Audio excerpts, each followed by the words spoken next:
Voltando ao caso em que temos um corpo em queda livre com aceleração constante de 9,8 metros por segundo quadrado, o caso de um corpo que esteja em queda livre à superfície da Terra, a uma distância pequena da Terra comparada com o raio da mesma e desprezando o atrito do ar. Então, se a aceleração é 9,8 metros por segundo quadrado, o que este dado nos diz é que em cada segundo de tempo que passa, a velocidade aumenta 9,8 metros por segundo. Portanto, daqui o 9,8 metros segundo por segundo.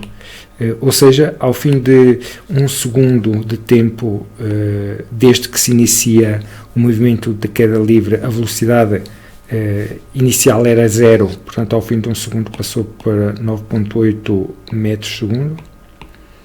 Ao fim de 2 segundos, a velocidade neste segundo aqui, entre o segundo 1 e o segundo 2, aumentou mais 9,8 metros por segundo, portanto, ficou a ser 19,6 metros por segundo, etc. E nós podemos ver aqui, neste gráfico, que representa a aceleração em função do tempo como uma função constante, porque é isso que a aceleração é. Ela mantém-se a mesma ao longo do movimento de queda livre do corpo. O que nós podemos ver aqui é que, ao fim de um segundo, se considerarmos a área deste retângulo, ele tem a altura 9,8 e largura 1, e, portanto, tem área 9,8 vezes 1 igual a 9,8. Ao fim de 2 segundos, se considerarmos agora este retângulo maior, ele tem a altura 9,8 e largura 2, portanto a área é 9,8 vezes 2 igual a 19,6. Então o que nós podemos ver é que, se quisermos calcular a velocidade que um corpo com esta aceleração tem, ela corresponde a uma área, a área da região que fica entre o gráfico da aceleração e o eixo do x no intervalo de tempo considerado. Ora, se nós olharmos para a expressão da aceleração, está aqui 9,8, e soubermos que a aceleração é a derivada da velocidade em ordem ao tempo, com estes dados nós perguntamos quem é que a velocidade em ordem ao tempo é, qual é a fórmula para ela, ou seja, que expressão, que expressão de tempo devemos substituir aqui no nosso VT para que a sua derivada seja 9,8. E o que vemos é que a expressão 9,8 vezes t, derivada em ordem ao tempo, dá precisamente a constante de 9,8. Então podemos escolher para a nossa velocidade a expressão 9,8t. E repara que ela é consistente com os cálculos que nós fizemos anteriormente, que nós fizemos aqui. Então, ao fim de um segundo, a velocidade quando t é igual a 1 é 9,8 vezes 1 igual a 9,8 metros por segundo. Já tínhamos visto isso aqui. A velocidade ao fim de 2 segundos é 9,8 vezes 2, ou seja, 19,6. Já tínhamos visto aqui. E, portanto, verificamos que a nossa fórmula gera as velocidades que nós obtivemos antes usando o gráfico. Observa como o caminho para obter VT foi, em termos do cálculo, de certa maneira, o inverso do que nós usamos quando derivamos. Então, dada a função V, ou dada a expressão V, se eu derivar esta expressão, eu obtenho V', que é a nossa aceleração. Esta operação era a que nos leva de 9.8t derivado para 9.8, mas aqui nós fizemos a operação que é aproximadamente a inversa desta. Nós sabemos que a nossa aceleração é, e quisemos calcular qual foi a velocidade correspondente. Portanto, de certa maneira, passamos de V', que é o A, passamos de V' para V.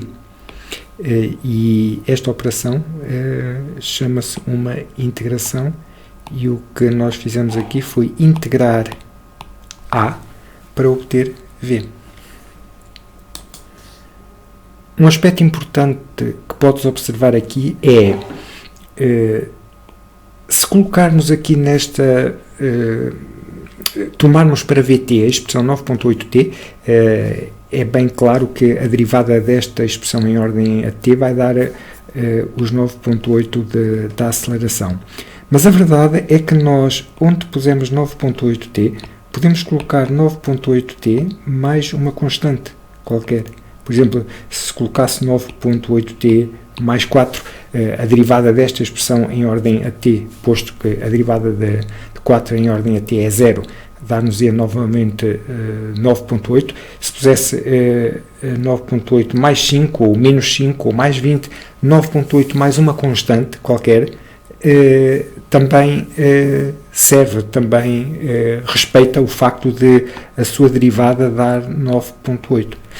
Então, qual é a diferença de nós colocarmos aqui, por exemplo, um 5? O que é que significa este 5 na expressão do nosso VT? Se considerássemos o VT igual a 9.8t mais 5, o que seria diferente aqui nesta velocidade relativamente a considerá-la apenas 9.8t? Bem, há duas coisas que podes observar de imediato aqui. Primeiro, a natureza deste 5 tem que ser velocidade, porque 9.8t é a velocidade, é metros por segundo, e observa que é muito fácil ver isso. 9.8 é metro por segundo quadrado, vezes o tempo aqui nesta expressão, vezes o tempo vem em segundo, portanto é metro segundo quadrado por segundo. Estes dois cancelam e temos metro segundo.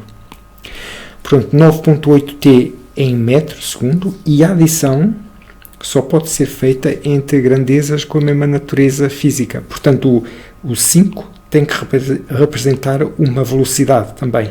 O 5 também tem que vir em metro segundo. Mas representa exatamente que velocidade? E o que tu vês aqui é que, se calculares o V de 0, anulamos este termo e o V de 0 dá 5. Portanto, se colocarmos aqui um 5, estamos a considerar que a velocidade inicial da nossa bola é 5 metros segundo. E isso significa que no início a nossa bola não é largada, é sim arremessada contra o solo à velocidade inicial de 5 metros segundo. Esta indicação, esta ideia de velocidade inicial é um termo muito importante que nós vamos salientar melhor em cálculos futuros.